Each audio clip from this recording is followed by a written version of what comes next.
Hello बच्चों, let's read this question. Question says the line which contains all points x, y, z which are of the form x, y, z is equal to 2, minus 2, 5 plus lambda times 1, minus 3, 2 intersects the plane 2x minus 3y plus 4z equal to 163 at P and intersects the yz plane at Q if the distance PQ is a times the square root b, where a, b belongs to natural numbers and a is greater than 3, then a plus b equals option A is 23, option B is 95, option C is 27 and option D is none. सबसे पहले हम discuss कर लेते हैं अपना की concept and की concept is equation of the line containing all points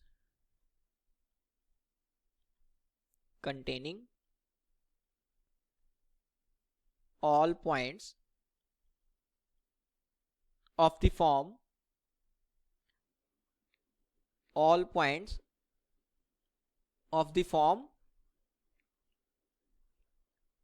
x, y, z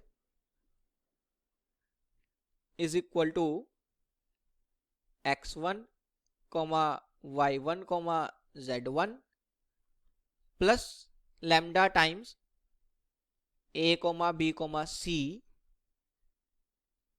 is given as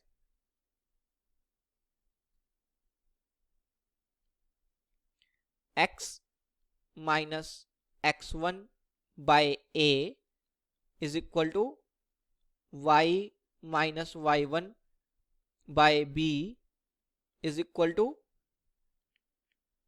z minus z1 by c and it is equal to lambda.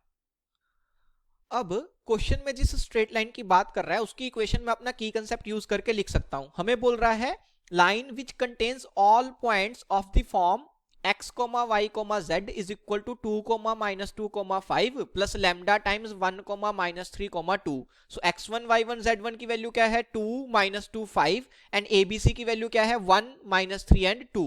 तो मैं क्या बोल सकता हूं कि लाइन की इक्वेशन क्या हो जाएगी x minus 2 by a is 1 is equal to y minus minus 2, तो वो हो जाएगा y plus 2 अपॉन b की वैल्यू कितनी है minus 3 is equal to z minus 5, so z minus 5 z minus z1 by c की वैल्यू कितनी हो जाएगी 2 हो जाएगी. It is equal to lambda. तो मैंने सबसे पहले तो लाइन की इक्वेशन लिख ली. अब हमें क्या बोल रहा है कि जो लाइन है प्लेन को इंटरसेक्ट कर रही है एट पॉइंट P, तो प्लेन की इक्वेशन क्या है 2x minus 3y plus 4z is equal to 163. अब हम क्या करेंगे लाइन की इक्वेशन से x, y और z की वैल्यूज लैम्डा की टर्म्स में लिख लेंगे. x कितना आएगा देखो 1 into lambda plus 2, so x is lambda plus 2. Similarly y अगर मैं लिखूं तो कितना आ जाएगा minus 3 lambda minus 2, so y is minus 3 lambda minus 2. और z अगर लिखेंगे तो 2 लैम्डा प्लस 5 आ जाएगा, so z is equal to 2 lambda plus 5.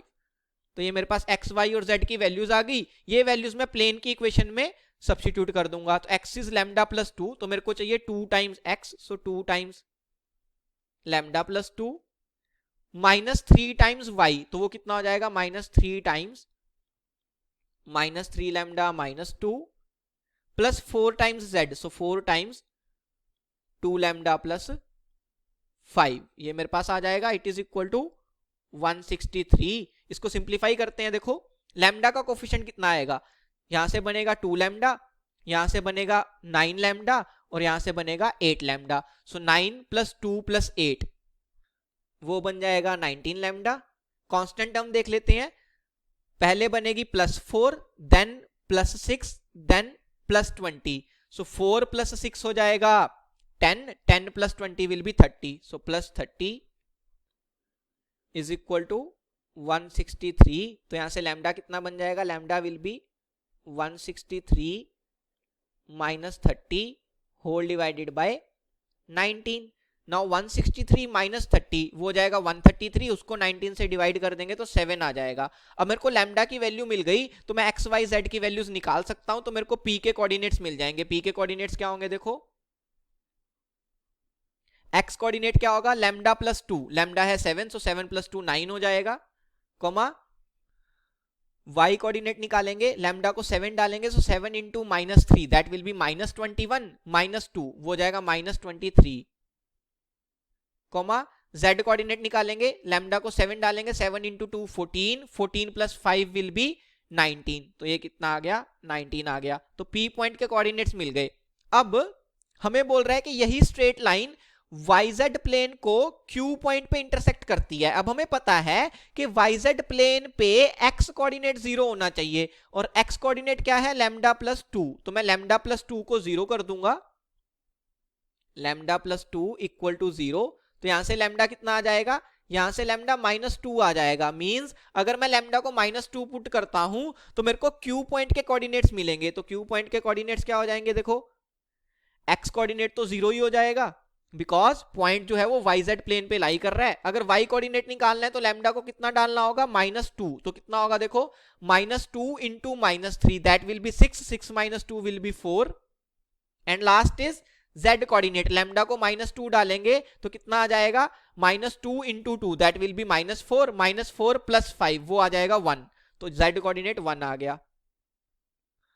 यहां से अगर मैं P पॉइंट और Q पॉइंट के बीच का डिस्टेंस निकालना चाहता हूं तो PQ हम क्या लिख सकते हैं, square root of x2 minus x1 का होल स्क्वायर, सो 0 माइनस 9 का whole square plus y2 minus y1 का होल स्क्वायर, सो 4 माइनस माइनस 23 वो 4 प्लस 23 हो जाएगा इसका square, plus z2 minus z1 सो 1 माइनस 19 का होल स्क्वायर। तो यहां से PQ क्या बन रहा है, it is equal to square root of first term बन जाएगी 9 का स्क्वायर, राइट, माइनस 9 का स्क्वायर लिख लें चाहे 9 का स्क्वायर लिख लें एक ही बात है, plus next term will be 27 का square, plus next term will be 1 minus 19 that will be minus 18। अब माइनस 18 का स्क्वायर लिखें चाहे 18 का स्क्वायर लिखें एक ही बात है, तो यहाँ पे 18 का स्क्वायर बन जाएगा, विच इज इक्वल टू इन तीनों टर्म्स में से मैं 9 का स्क्वायर कॉमन ले सकता हूं और उसका स्क्वायर रूट भी है, तो 9 बिल्कुल ही बाहर आ जाएगा, स्क्वायर रूट के बाहर आ जाएगा, अंदर क्या बचेगा स्क्वायर रूट ऑफ 1 प्लस 3 का स्क्वायर बच जाएगा दैट विल बी 9 प्लस 2 का स्क्वायर बच जाएगा दैट विल बी 4, ये मेरे पास आ जाएगा। स्क्वायर रूट के अंदर क्या बनेगा, 9 प्लस 1 10, 10 प्लस 4 14, सो PQ कितना आ गया, PQ is 9 times square root of 14 आ गया। अब हमें क्या बोल रहा है कि डिस्टेंस PQ किसके इक्वल होना चाहिए, a times square root b के इक्वल होना चाहिए, जहां पे a और b नेचुरल नंबर हो एंड a ग्रेटर देन 3 हो। तो अगर मैं PQ को a रूट b के इक्वल कर दूं तो हम कंपेयर करके देख सकते हैं कि a की वैल्यू कितनी आ रही है 9 और b की वैल्यू कितनी आ रही है 14। a और b दोनों नेचुरल नंबर भी आ रहे हैं, a 3 से बड़ा भी आ रहा है। अब हमें निकालना क्या है, हमें बताना है a प्लस b की वैल्यू, तो कितनी आ जाएगी देखो a is 9 b is 14, so a plus b will be 14 plus 9 that will be 23। कौन सी ऑप्शन मैच कर जाएगी, option A, 23 is my final answer. Hope you understood it well, best of luck, thank you.